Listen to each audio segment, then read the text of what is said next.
Hi, so I'm Michelle. And I'm Kim. We're here today to talk about what speech and language is and why communicating with children is so important. So, what is communication? Communication involves two people, a listener and a speaker. To develop communication, we have to go through a process that enables us to understand and provide messages. So, communication can be done in various different ways, and that's through non-verbal communication.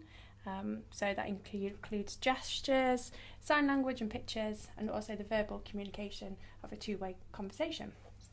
Today we're going to talk about 10 key factors that we think are really important to help build communication skills.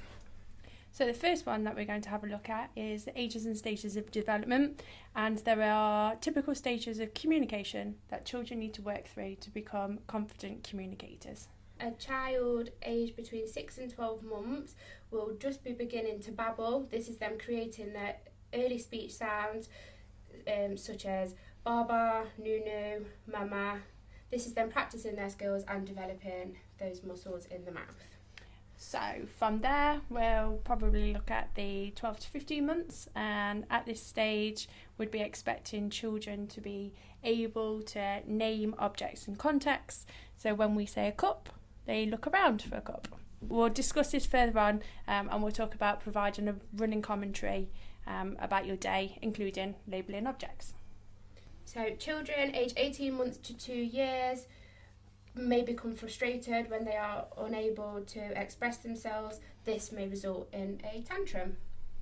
For a child aged 2 to 3, we'd be expecting them to understand 300 words, and research shows that children aged 6 need to know 14,000 words by the time they are 6. And research also says that this equates to children learning 8 words a day. Yeah.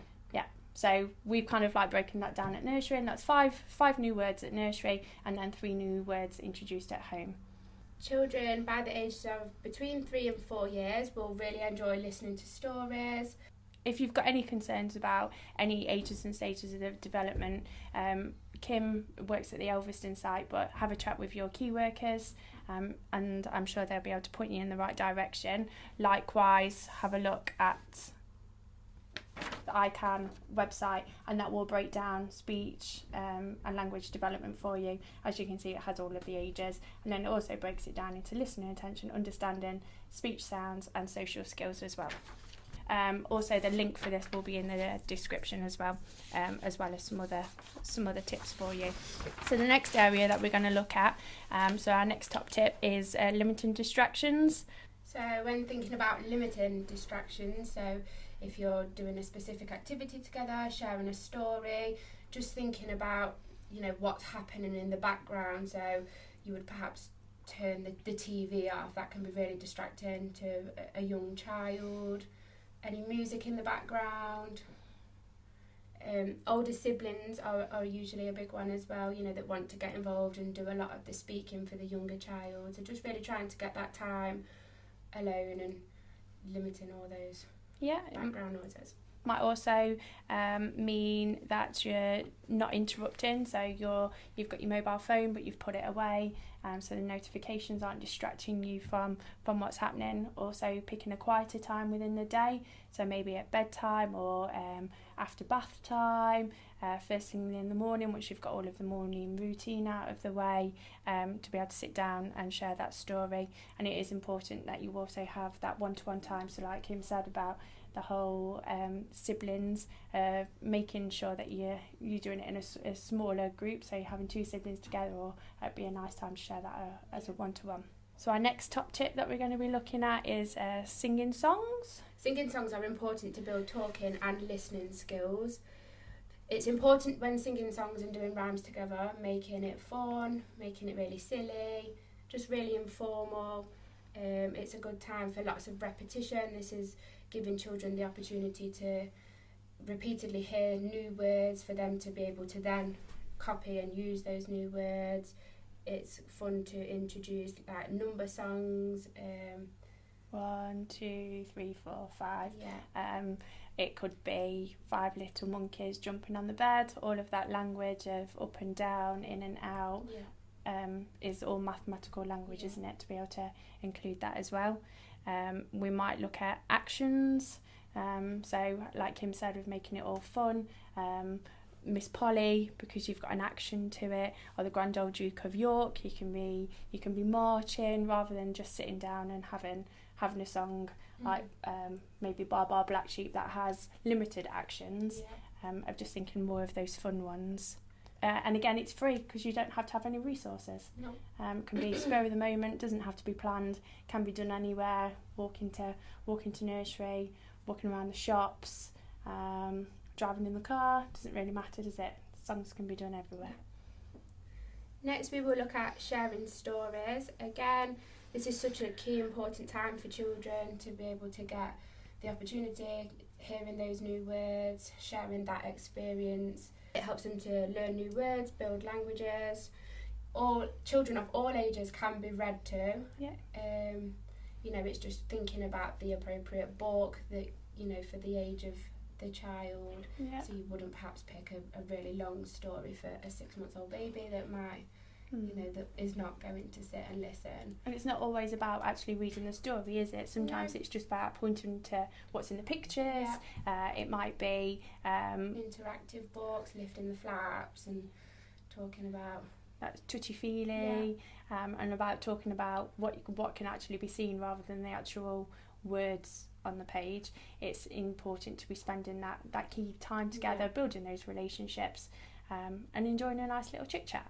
Yeah, a lot of the children in the baby room, they enjoy that's not my dinosaur, that's not my cat, or the textures and things. Yeah. I really enjoy joining in with those. Yeah, and as children start to get older, you could introduce props to that, because you could have your that's not mine, but have you dinosaurs from the house around there, and reenacting and retelling and reenacting is actually a really high level within the early years foundation stage, isn't it, of understanding routines and sequencing. And to be able to do that, it's really important that children have the opportunity to be able to retell.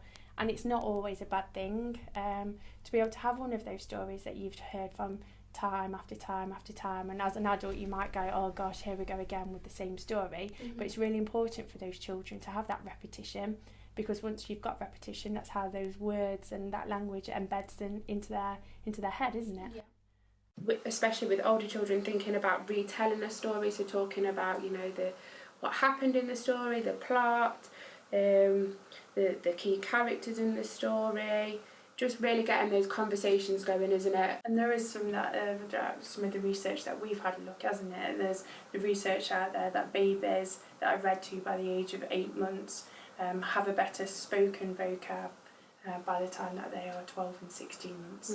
So actually, research is saying that you need to be out there and enjoying those stories with children. Definitely. So from sharing stories to children, we are going to have a look at screen time and how important it is that we kind of take a moment to forget the screens. So really, it's not about getting rid of the screen, or it's just limiting that time, isn't it? So a quote that we like to use, isn't it, at nursery is, no app can replace the lap.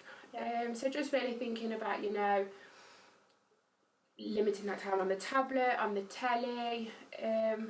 There's nothing nicer than sitting with your child and sharing a book together, talking about, what you've done what they've done at nursery that day, what they've done at school. And there is a lot of programmes out there that are aimed and designed for young children. So we're not saying completely scrap it up. No, we're not saying it's that. about the way that you deal with that. So you could get involved, talk about the app that they're using, the game that they are playing, the programme that they've watched, talking about what happened and going through it together, isn't it? It's like pointing things out and talking about it together, rather than kind of going, right, so they're occupied for 5 minutes on the tablet while I quickly go and do tea. Try and get the children involved in doing tea, because then it might not take so long, and then you've got that time afterwards to be able to share something afterwards. There's so much language opportunity every day in just the most basic activities just around the house, doing the washing the pots, cooking dinner, going food shopping. There's so much language opportunity. And that kind of brings us nicely on to our point 6 of the day, and that's the use of dummies. So it is one of those that while you are out and about, of reducing that opportunity that children have access to their dummies, because of how dummies stop that language being spoken. So while dummies can help soothe at bedtime or when they are tired, like Michelle's just said,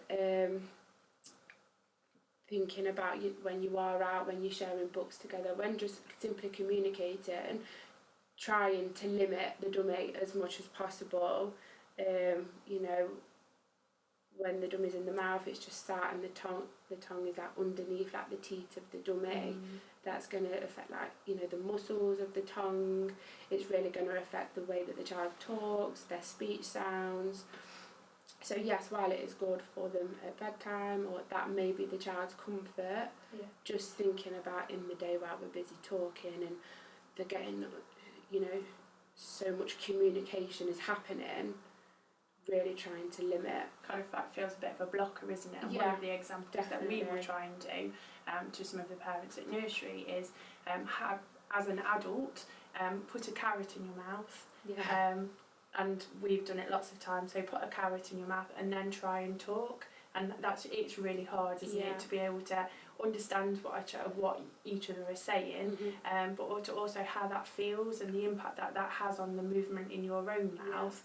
So to think about that for a child, that all of those muscles are still developing, so how that can have a bigger impact. So we really try to encourage, don't we, by the age of 12 months, the children to be really limiting that use of that dummy. So we've talked about some of the implications that TV screen time can have, or the dummies can have, but we're just going to kind of like talk about some of the top facts that we kind of try and promote, and some of those, well, one of those is questions, isn't it? And we kind of go around asking children lots of questions, but it's actually thinking about what is the purpose of those questions, and actually is it necessary?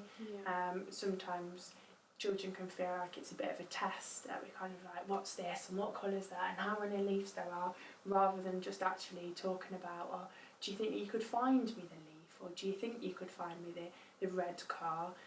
It's a question that you're trying to find out information from that child, but you've just twisted it up a little bit, that it's kind of it's not as in your face as a direct question. Indirectly asking that question, isn't it? After questions, we'll talk about narration and expanding. I know that we kind of briefly talked about this earlier in terms of when we're out shopping, talking about what we're seeing, and it is exposing those children to language, isn't it? So narrating is one of those things that when you are out shopping, as a prime example of just going, oh, we need some apples, I think we need some red apples, 1, 2, 3, 4, 5, 6 red apples, one for mummy, one for daddy, one for Bob, etc, etc, of constantly talking about what you can see in the aisles, what people are up to, what you're putting in the trolley, what you might need next, when you're going to use that, and it's just children hearing that language to then be able to learn and use language. This closely supports as well limiting those questions again, doesn't it? So moving more away from the questions and trying to become more of a narrator. And as children are learning language, they might use one word within their play or their communication. So for example, if you were to say apple, as an adult, I would understand that you're on that one word level, so I would probably say green apple. So I would be using 2 words. So the apple is a word that I know that you know, but green is a joining word, so you're joining 2 words together to be able to then produce a longer sentence. But I might have also introduced something new to you. When we're out and about and we are talking, one of those things that we could always do as well is using a 2-word level. So for example, you said green apple, I would then say big green apple, so that you're already demonstrating that big, green and apple are words that are in your vocab, they're all words that you know already. By introducing big, that might be something new to you, so that would then be introducing a 3-word level. This then leads us on to talking about modelling language. We have sort of covered this briefly, it all sort of like links together, doesn't it? Like, you know, being the narrator, modelling that language. So as you were saying, Shell, about, you know, talking about when we're in Asda, what we would like to buy, what we need to put in the trolley, that is all modelling language, so children are getting that opportunity to hear and learn those new words. Yeah, and in what it is, it's just really important that we're not kind of correcting children when they're saying words that might not sound correct, that we're just modelling it back to them. So, for example, if a child says tat, you just go, yeah, it is a cat, so that you've not picked up that they've said it incorrectly, you've just modelled back to that child, to your own child, to children in nursery, that correct sound of a cat. I think it's also really important as well to remember not to ask the child to say what you are modelling to them. So don't try to say, can you say, you know, just modelling that back to them. The more they hear it, the more they will pick up that language, and they will begin to use that in their everyday communication. Yeah, and that's prime example of the tat, isn't it? If you wouldn't turn around to me and say, it's not tat, it's cat, but you wouldn't turn around and say cat. Yeah. You'd just model it to them. And just using lots of repetition again as well, isn't it? Yeah. And research suggests that modelling language is an effective way to promote talking, and it helps children to develop language skills. So the next point we're going to talk about is the 10-second rule. So when giving instructions to a child or asking them a question, it's trying to get into the habit, isn't it, of pausing for 10 seconds after giving that instruction or that question. So, you know, just in your head, just counting 1 to 10, and you will be surprised sometimes. You know, you can literally, we do it a lot in nursery, don't we? You can be counting 8, 9, and right at that last second the child will really surprise you and come back with something to say. And the reason that we wait 10 seconds, isn't it, is because of that process that child goes through that we talked about at the beginning of that communication chain of 10 seconds is that time for that child to hear what's being said, to process what's being said, to think about what words we need to use as a response, and then actually responding.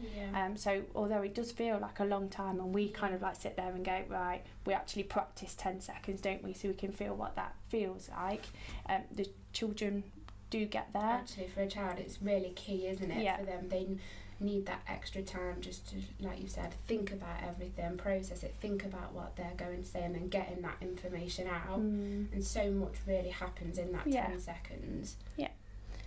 So that's our 10 top tips that we would try and promote at nursery and out and about with our own families and children, of just making sure that communication is key. And some of the things that we've talked about today, you kind of go online and have a look, can't you? So we will always use like the Communication Trust, the ICANN website, the Book Trust, ICANN, Talk Derby. There is a lot out there that will give you tips and ideas. It might give you activities. There might be things in there that you're unsure with any ages and stages of development, or anything that you kind of like want to have a look at. There are useful trackers, again what Michelle spoke about earlier, where you can sort of put in your child's age, and it will help tell you typically where your child should be developing at. Again, if you do look at a tracker online and you do have any concern and think, well, my child's not doing this, or, you know, try not to worry, just try and see your child's key person, or you can always see myself at the Elphiston site. There's always the health the health visitors as well, and children's centres. There's always somebody around that you can kind of like go and talk to. Concerns with. And just say it out loud. Thank you so much for listening to us talk about speech and language. And that's us from White House Nursery's The Big Babble.